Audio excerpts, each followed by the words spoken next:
Alhamdulillah, wassalatu wassalam Rasul al-Kareem, amma ba'd, a'udhu billahi minash shaitanir rajim, bismillahir rahmanir rahim. My dear brothers and sisters in Islam and in humanity, Assalamu alaikum wa rahmatullahi wa barakatuh. May peace, mercy, and blessing of Allah be upon you. Today my topic is Al-Qur'an, Surat Al-Imran, Ayaath number 161 to 175. Bismillahirrahmanirrahim. In the name of Allah, the most gracious, the most merciful. It is not for any prophet to take illegally a part of the body, and whosoever deceives his companions as regards the body, he shall bring forth on the day of resurrection that which he took illegally.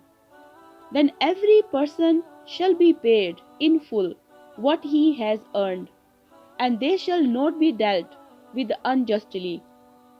Is then one who follows, seeks the good pleasure of Allah by not taking illegally a part of the body, like the one who draws on himself the wrath of Allah by taking a part of the body illegally. His abode is hell, and worst indeed is that destination. They are in varying grades with Allah, and Allah is all-seer of what they do. Indeed, Allah conferred a great favor on the believers when He sent among them a messenger, Muhammad sallallahu alaihi wasallam, from among themselves, reciting to them His verses, the Qur'an, and purifying them from sins by their following Him, and instructing them in the book, the Qur'an, and Al-Hikmah, the wisdom and the Sunnah of the Prophet sallallahu alaihi wasallam. For example, his legal ways, statements, and acts of worship, while before that they had been in manifest error. What is the matter with you when a single disaster smite you, although you smote your enemies with one twice as great? You say, from where does this come to us? So, to them, it is from yourselves because of your evil deeds, and Allah has power over all things. And what you suffered of the disaster on the day of the battle of Uhud, when the two armies met, was by the leave of Allah, in order that He might test the believers, and that He might test the hypocrites. It was said to them, come fight in the way of Allah, or at least defend yourselves. They said, had we known that fighting will take place, we would certainly have followed you. They were that day nearer to disbelief than to faith, saying with their mouths what was not in their hearts, and Allah has full knowledge of what they conceal. They are the ones who said about their killed brethren while they themselves sat at home, if only they had listened to us, they would not have been killed.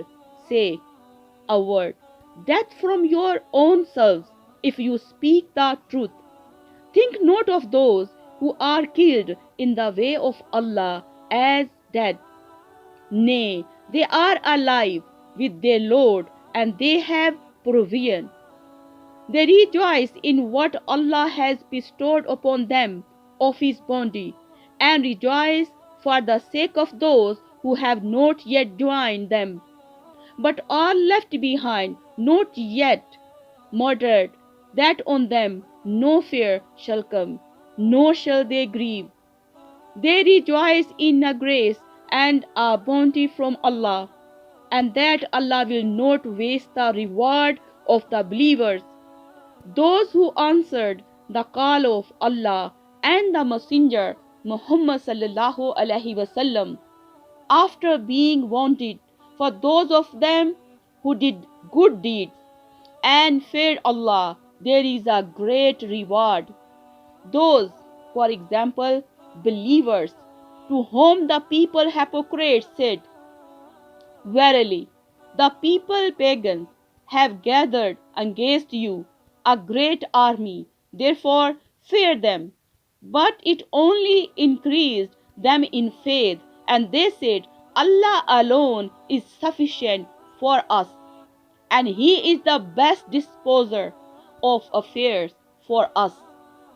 So they returned with grace and bounty from Allah. No harm touched them, and they followed the good pleasure of Allah, and Allah is the owner of great bounty.